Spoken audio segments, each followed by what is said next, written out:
अस्सलाम वालेकुम दोस्तों, this is me Shazi Ali from Shazi Ali fitness. दोस्तों, आज की वीडियो में हम बात करेंगे एक और इम्पॉर्टेंट सीड्स के बारे में। लास्ट टाइम हमने एक वीडियो बनाई थी फ्लैक्स सीड्स के बारे में, तो काफ़ी सारे लोगों ने हमें कहा हुआ था कमेंट सेक्शन में कि आप चिया सीड्स के बारे में जो है वीडियो बनाएं। तो आज हम बात करेंगे चिया सीड्स के बारे में। सबसे पहले तो अक्सर लोगों को काफ़ी ज़्यादा कन्फ्यूजन होती है कि चिया सीड्स को उर्दू में क्या कहते हैं। जब हम किसी को कहते हैं कि चिया सीड्स परचेज़ करने हैं तो वो कहते हैं तुखमलंगा तुखमलंगा। हालांकि तुखमलंगा जो है वो बेसल सीड्स होते हैं। चिया सीड्स जो होते हैं उसको तुख्म दूधी या तुख्म बाला कहा जाता है उर्दू में। तो आप जब भी चिया सीड्स परचेज़ करने जाएं तो ये दो नाम लेके आप किसी भी जो है शॉप से इसको परचेज़ कर सकते हैं।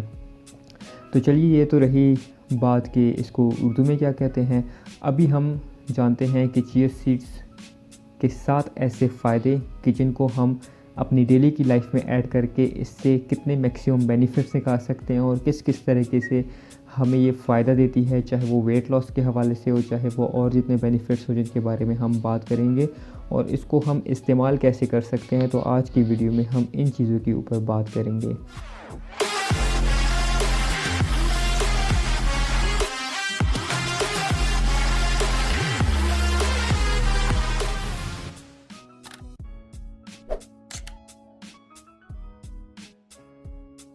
दोस्तों, सबसे पहला बेनिफिट तो ये है कि ये काफ़ी ज़्यादा माइक्रो न्यूट्रिएंट्स रिच सीड्स हैं। माइक्रो न्यूट्रिएंट्स क्या होते हैं कि जो भी हम फूड्स कंज्यूम करते हैं उसमें मैक्रो न्यूट्रिएंट्स होते हैं और उसमें माइक्रो न्यूट्रिएंट्स होते हैं।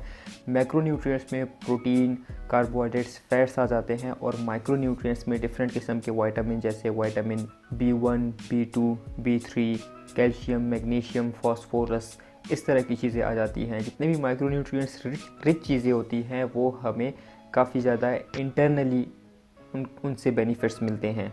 और साथ ही साथ अगर हम इसकी बात करें न्यूट्रिशनल फैक्ट्स की, तो सिर्फ 2 टेबल स्पून यानी 28 ग्राम ऑफ चिया सीड्स में 137 कैलोरीज़ हैं, जिसमें फ़ाइबर की क्वांटिटी सिर्फ 28 ग्राम चिया सीड्स में फ़ाइबर की क्वांटिटी है 11 ग्राम, प्रोटीन 4 ग्राम और फैट्स है इसमें 9 ग्राम, और 9 ग्राम में भी जो है 5 ग्राम जो है ओमेगा 3 है। और साथ ही साथ कैल्शियम 18%, मैग्नीशियम 38% और विटामिन B1, B2, B3 भी इसमें जो है पाए जाते हैं। तो सिर्फ थोड़ी सी क्वांटिटी में, यानी छोटा पैकेट बड़ा धमाका इसको कह सकते हैं। इसके साथ ही नंबर 2 बेनिफिट यानी दूसरा अहम बेनिफिट इसका ये है कि ये काफ़ी ज़्यादा अच्छा एंटीऑक्सीडेंट के तौर पे काम करता है। एंटीऑक्सीडेंट क्या होते हैं कि हमारी बॉडी के अंदर फ्री रेडिकल्स होते हैं। फ्री रेडिकल्स क्या करते हैं कि हमारे सेल्स को जो है वो डैमेज करते हैं। जब हमारे सेल डैमेज होते हैं तो इन रिटर्न वो कॉज करते हैं एजिंग इफ़ेक्ट और साथ ही साथ कैंसर को भी जो है इफ़ेक्ट करते हैं। यानी मोस्टली कैंसर के कॉजेज़ जो है इस वजह से होते हैं। तो जब हम चिया सीड्स अपने डेली रूटीन में कंज्यूम करते हैं तो ये उन फ्री रेडिकल के साथ मिलके एक कंप्लीट बॉन्ड बनाता है। तो जब एक बॉन्ड कंप्लीट हो जाता है तो वो इन रिटर्न क्या कॉज करता है कि जो फ्री रेडिकल्स होते हैं, अब बॉडी में फ्री रेडिकल्स मौजूद नहीं है। तो जब बॉडी में फ्री रेडिकल्स मौजूद नहीं होंगे तो जो हमारा एजिंग का इफ़ेक्ट है वो एक एंटी एजिंग के तौर पे जो है वो काम करेगा।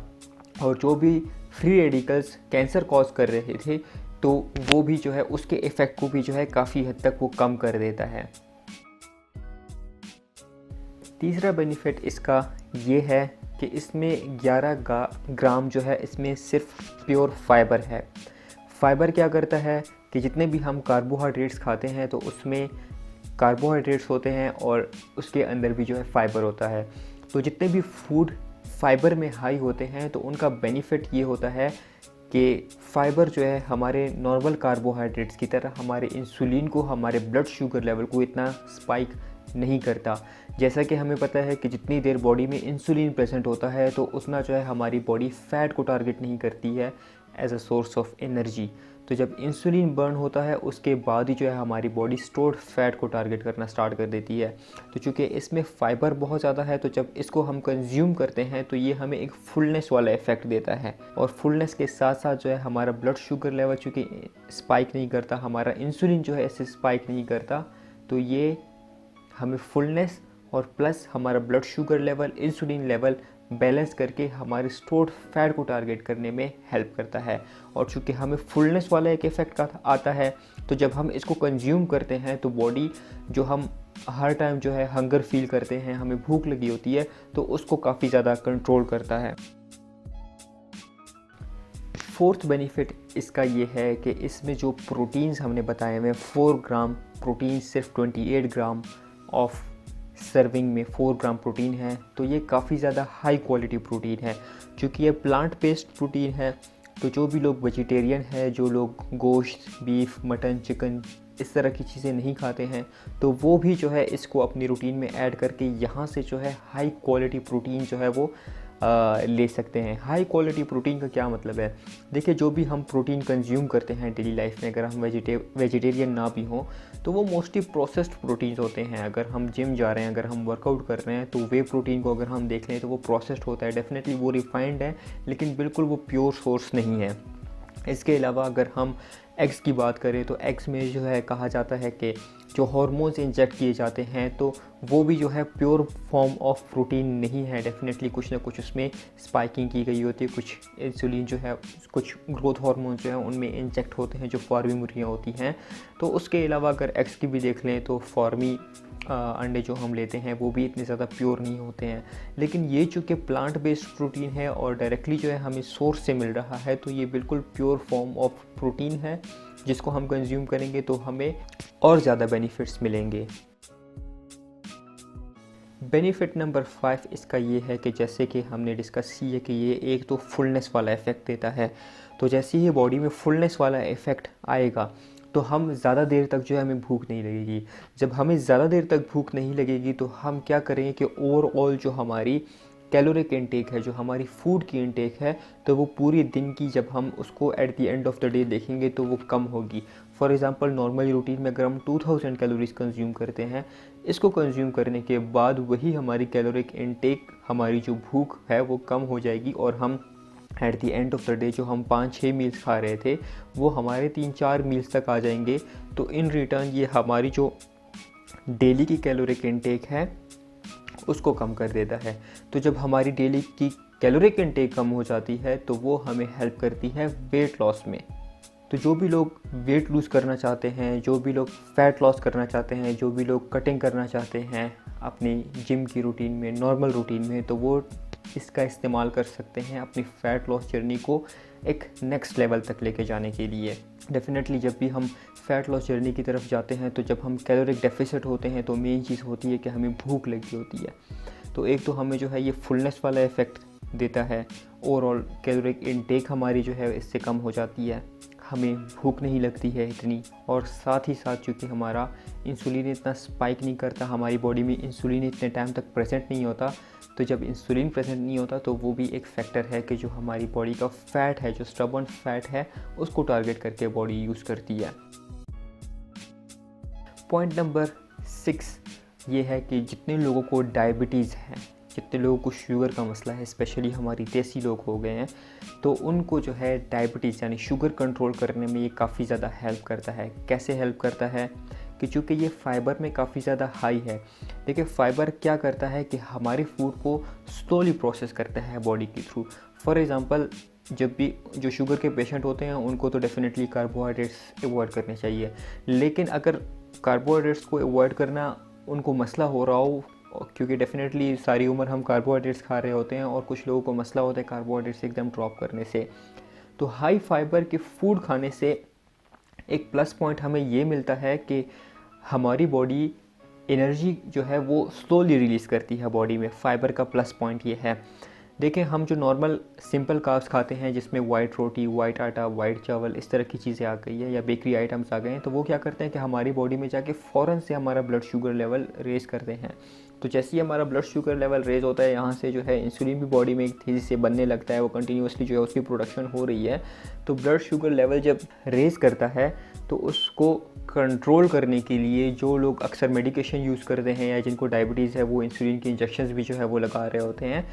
तो कॉम्प्लेक्स कार्ब्स या जो भी फूड हाई इन फाइबर होते हैं, वो क्या हेल्प करते हैं कि जो एकदम ब्लड शुगर लेवल उसने रेस किए, जो एकदम जो बॉडी में रिलीज़ हुई है एनर्जी, उसको जो है स्लोली रिलीज़ करते हैं। तो स्लोली रिलीज़ करने का प्लस पॉइंट ये होता है कि हमारा ब्लड शुगर लेवल एकदम से उतना रेज़ नहीं करता। तो हमारा ब्लड शुगर लेवल डेफिनेटली जब एकदम से रेज़ नहीं करेगा तो हमारा शुगर लेवल वो लो होगा, वो अपनी रेंज में होगा, या जो पहले जितना हाई था, जो 200, 250, 300 तक पहुंचा था, वो इससे काफ़ी ज़्यादा जो है वो कवर अप हो जाएगा, काफ़ी ज़्यादा जो है अपने लेवल तक आ जाएगा।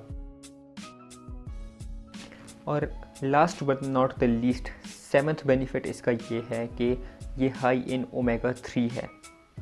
जिस तरह हमारी डाइट में जो हम ऑयल यूज़ करते हैं वो काफ़ी ज़्यादा हाई इन ओमेगा 6 है। ओमेगा 3 के ऊपर फ़िश ऑयल सप्लीमेंट के ऊपर हमने काफ़ी ज़्यादा इससे पहले एक वीडियो बना चुके हैं, तो ओमेगा 3 के बारे में पूरी की पूरी इन्फॉर्मेशन आप उस वीडियो में देख सकते हैं। लेकिन चूँकि हमारी नॉर्मल रूटीन में ओमेगा 6 की क्वांटिटी काफ़ी ज़्यादा होती है, यूजुअली ओमेगा 3 और ओमेगा 6 की क्वांटिटी एक जितनी होनी चाहिए। ये ओमेगा 3 एक एंटी इन्फ्लेमेटरी प्रॉपर्टी रखता है। ओमेगा 6 क्या करते हैं, इन्फ्लेमेशन प्रोड्यूस करता है। ओमेगा 3 क्या करता है कि एंटी इन्फ्लेमेटरी प्रॉपर्टी रखता है। तो हमारी बॉडी में रिसर्च के अकॉर्डिंग यूजुअली 1:1 होना चाहिए, मतलब जितना आप ओमेगा 3 यूज़ कर रहे हैं उतना ओमेगा 6 होना चाहिए। लेकिन चूँकि हमारी रूटीन इतनी बुरी है और हम कमर्शियल ऑयल, वेजिटेबल ऑयल काफ़ी ज़्यादा इस्तेमाल है हमारी रूटीन में, तो रिसर्च के अकॉर्डिंग ये रेशो जो है 21:1 तक ऑलमोस्ट पहुंची है। ठीक है, जो कि एक बहुत ही अलार्मिंग सिचुएशन है। कहाँ 1:1, कहाँ 21:1। सो हम जब इसको ऐड करेंगे तो चूँकि ये हाई इन ओमेगा 3 है, यूजुअली हमें डाइट में ओमेगा 3 इतना नहीं मिलता, सो इससे जो है हमें ओमेगा 3 मिलेगा। तो एंटी इन्फ्लेमेशन, बॉडी में इन्फ्लेमेशन भी बॉडी के लिए रिक्वायर्ड होती है, लेकिन चूँकि वो इन्फ्लेमेशन जो है वो ज़्यादा इन्फ्लेमेशन से हमारी बॉडी में डिफरेंट किस्म की क्रोनिक डिजीज़ पैदा होते हैं। तो ये क्या करता है कि एक एंटी इन्फ्लेमेशन बॉडी में रखता है। तो यह है कि जितने भी क्रोनिक डिजीज़ हो गए तो उनको भी काफ़ी हद तक कंट्रोल करने में ओमेगा 3 हमें हेल्प करता है।